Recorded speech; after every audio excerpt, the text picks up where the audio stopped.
Umamin ka. Narinig ko kanina may kausap ka sa phone. Nagre-report ka sa ate mo na naitanim mo na yung bomba. Saan yun nilagay? Sir. Uy! Saan yun tinanim yung bomba? Tonyo, tama na yan. Ano ba? Ano ba nangyayari dito? May narinig ako kanina, babaeng may kausap sa phone. Nagre-report siya sa ate niya na naitanim niya na yung bomba. Sigurado akong siya yun.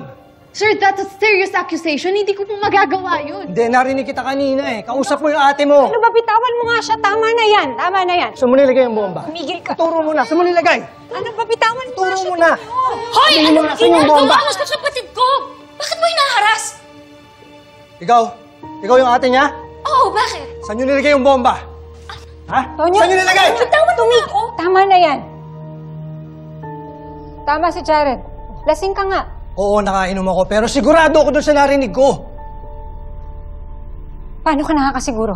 May ebidensya ka? Teka, bakit pa sila yung kinakampihan mo? I'm trying to save people here! Lasing ka na nga talaga. Nag-i-English ka eh. Hindi ako lasing, sigurado ako doon sa narinig ko. Kinausap niyo yung ate niya, nagre-report siya na naitanim niya na yung bomba. Saan niyo nilagay yung bomba? Bakit naman namin gagawin yun? Caterers kami dito. Gugustuhin ba namin mamatay kasama yung mga tao namin dito? Sir, kayo yung pulis dito. But obviously, you're not acting like one. Sa totoo lang, pwede ka nga namin ireklamo sa ginawa mo sa kapatid ko. Huwag niyo akong babalik rin, ha? Sigurado ako doon sa narinig ko. Saan niyo nilagay yung bomba? Oh my God. Tonyo, pasensya na ho. Sige ho, ako na hong bahala dito.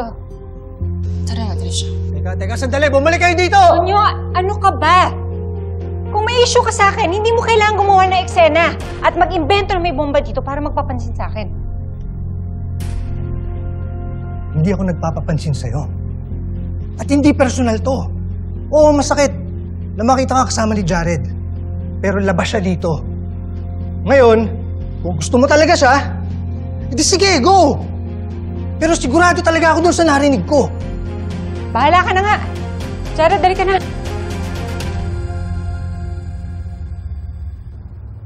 Trisha naman. Dapat nag-iingat ka. Tingnan mo, muntik na masira yung plano natin.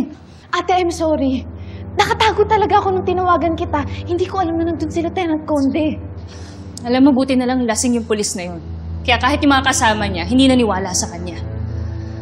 Pero ang mahirap dyan, may idea na sila na pwedeng may bomba. Anong gagawin natin?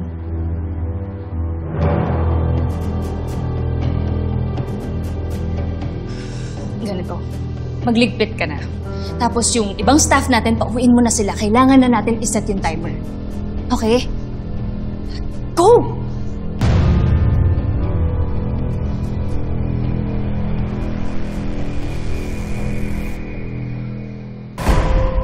Charlie, maniwala ka.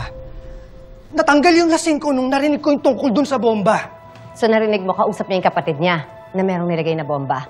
Tapos nagkataon, magkapatid yung dalawa. O, diba? May katotohanan dun sa sinasabi ko. Hindi ako nag-iimbento, kaya kailangan nating palabasin lahat ng mga tao dito. Pero posible kasing mali din yung narinig mo. Hindi tayo pwede basta magpa-evacuate ng tao dito, lalo na't galing sa'yo, nakainom ka. Ano sasabihin nila? Nagugulo ka.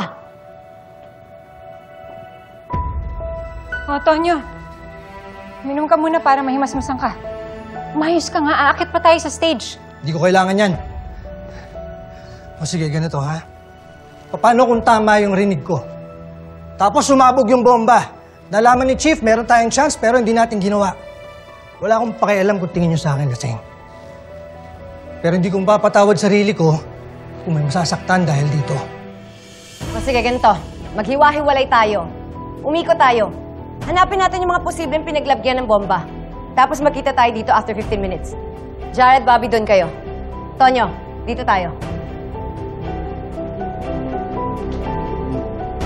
Ano, Bobby? Naniniwala ka ba dyan kay Tonyo?